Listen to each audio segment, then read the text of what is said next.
Bueno, pues ahora a continuación me voy a referir al pensamiento de otro autor contemporáneo a los sofistas, que es Sócrates, ¿no? Sócrates, como digo, fue un pensador que vive en Atenas, es un autor ateniense, este no es extranjero como la mayor parte de los sofistas. Vive en Atenas en el siglo V a.C. Fue maestro de figuras muy relevantes. Ese fue su nombre, que no escribió nada a lo largo de su vida, pero sin embargo ha tenido una enorme influencia en autores muy importantes. El más importante de ellos, el más conocido, al que debemos la visión que tenemos generalmente de Sócrates, es Platón. Como digo, es contemporáneo de los sofistas, con los que coinciden algunos puntos, pero también son muy importantes los puntos de disensión, los puntos en los que se enfrentan estas dos posiciones. En primer lugar, me voy a referir, igual que ocurrió en el caso de los sofistas, nos vamos a referir a tres puntos fundamentalmente. El intelectualismo moral, las definiciones, su consideración de las definiciones o las esencias morales, y por último, el método socrático. Son tres puntos que están, como vais a ver, están conectados entre sí. La ética socrática es una ética, como la mayor parte de los planteamientos éticos de la época, es una ética eudemonista. El término eudemonista viene de la palabra griega eudaimonía, que significa felicidad. Una ética eudemonista es la que plantea que la finalidad, el objetivo de la existencia humana es alcanzar la felicidad. Estamos aquí para intentar ser felices. De modo que la función de la ética es reflexionar, buscar los caminos para hacer posible la consecución de esta meta, ¿no? Ayudarnos a tomar las decisiones o a seguir el camino adecuado para realizarnos como individuos felices. Y en este contexto tenemos que entender el primer punto que vamos a explicar, que es el intelectualismo moral. El intelectualismo moral,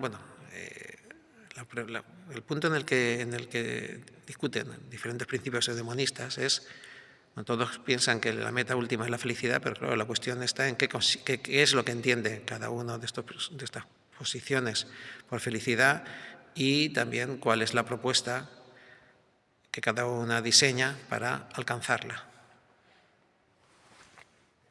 En el caso de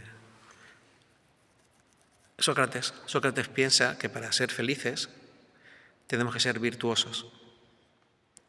Es decir, el comportamiento correcto es el que nos permite alcanzar una vida plena y feliz. Para ser felices tenemos que actuar correctamente, saber cuál es la forma adecuada de comportarnos. La infelicidad es el resultado de los errores cometidos en la toma de decisiones que utilizamos para desenvolvernos en la vida. De modo que la virtud, según Sócrates, es el camino hacia la felicidad, comportamiento correcto. La siguiente cuestión entonces sería cómo alcanzar la virtud, porque no es algo... ¿En qué consiste? ¿En qué consiste ser correcto, actuar bien?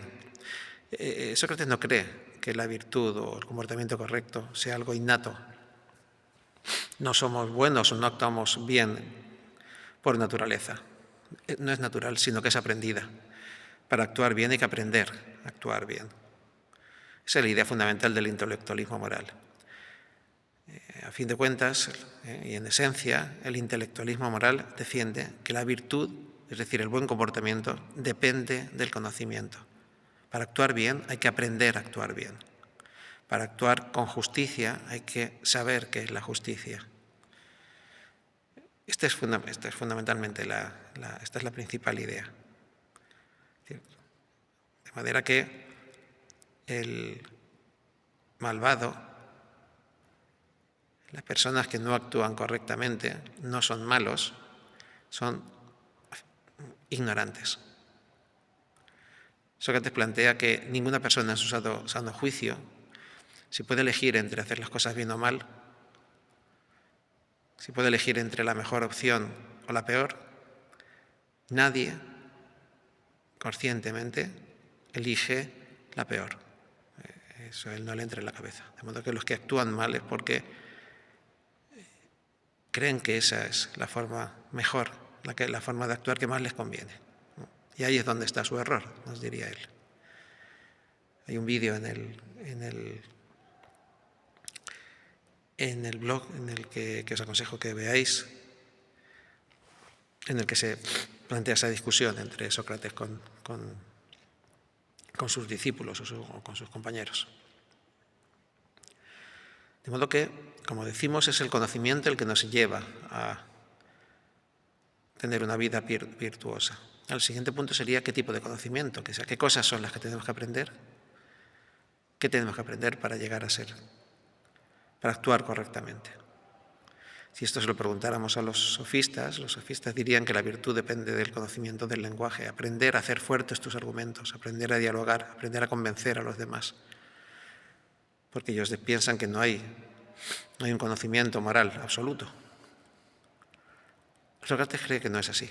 Sócrates piensa que sí que existen esencias morales, que el bien no depende del acuerdo entre los individuos, sino que el bien existe, hay una esencia del bien, hay una forma correcta de actuar, hay una esencia de la justicia, de la belleza, de la valentía.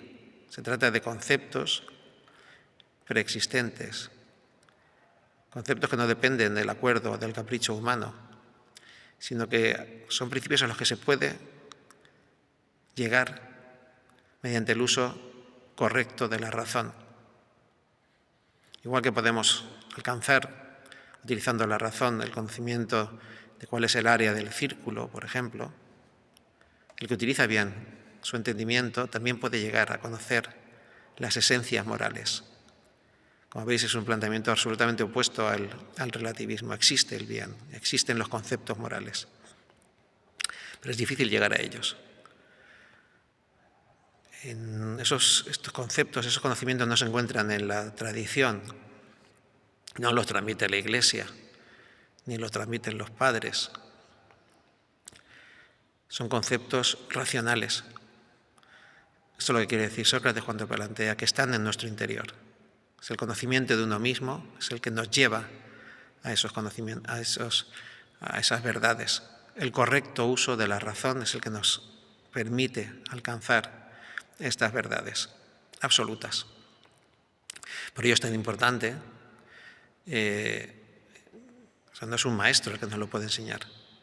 Es tan importante aprender a observar en uno mismo, aprender a buscar, aprender a utilizar la propia razón para llegar a esas verdades que son comunes a todos los humanos. Y ahí es donde entra en juego el tercero de los temas a tratar, que es el método, es decir, cómo utilizar la razón correctamente para poder alcanzar nuestro objetivo, para poder conocer las esencias morales. El método que propone Sócrates es el diálogo. Él no entiende la filosofía como un discurso, una transmisión de contenidos del maestro al discípulo, sino es una búsqueda conjunta que se realiza en forma de diálogo entre varios individuos. Y es un diálogo que sigue unas pautas, él propone unas pautas para alcanzar ese diálogo. Habla de 2 o de 3 partes, ¿no? Nosotros en los apuntes nos referimos a 2 partes. Una primera parte, él entiende que para buscar la verdad es fundamental no tener prejuicios, partir de cero. Eliminar las ideas preconcebidas que pueden confundirnos, nos pueden desviar. La búsqueda debe ser realmente sincera. No intento reforzar lo que sé, sino que intento buscar el conocimiento. Por eso, en la primera parte, la que se conoce como ironía. En esa primera parte, entre las personas que están dialogando juntas, Sócrates, que siempre es el protagonista de todos estos diálogos, lo que hace es exponer el tema sobre el que van a discutir e intenta increpar a su interlocutor para que muestre qué es lo que sabe acerca del tema. Lo hace generalmente alabándolo, ¿no? Halagándolo, ¿no? Y diciéndole, le incita a que cuente todo lo que sabe. Y en ese caso él se limita a escuchar simplemente. Escuchar el discurso que la otra persona Es la visión, la postura que la otra persona tiene en relación con el tema acerca del cual están discutiendo. Primera fase. A partir de ahí empieza la respuesta de Sócrates, en la que intenta demostrar, intenta refutar, es decir, demoler el discurso de su interlocutor, sacando a la luz las contradicciones que contiene. Es decir, demuestra la inconsistencia de lo que está diciendo, evidenciando puntos de fricción, es decir, contradicciones que hacen que el discurso se desmorone.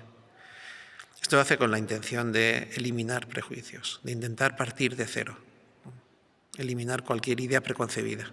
Solo en ese momento estamos en disposición de buscar realmente la verdad. Y ahí entraría la segunda fase, que es la que se conoce como mayéutica. Mayéutica es el nombre de la segunda fase y es el nombre del método también. La mayéutica consiste en un proceso de preguntas y respuestas cortas, dirigido generalmente por Sócrates otra vez, en el que, a partir del análisis de casos particulares, de la observación y análisis de casos particulares, se intenta indagar acerca de la verdad de fondo que se esconde detrás de estos casos. El proceso que se utiliza es el que se conoce como inducción. La inducción consiste en, partiendo de casos particulares, intentar observar lo que tienen en común para extraer una conclusión o una verdad universal. Observo lo que está ocurriendo en distintas situaciones y de ahí concluyo algo que tienen en común. Es así como llegan en gran parte de los diálogos, en otros no todos tienen el desenlace esperado, no todos consiguen alcanzar la verdad, la meta última, que es el conocimiento. Bueno, pues eso es todo.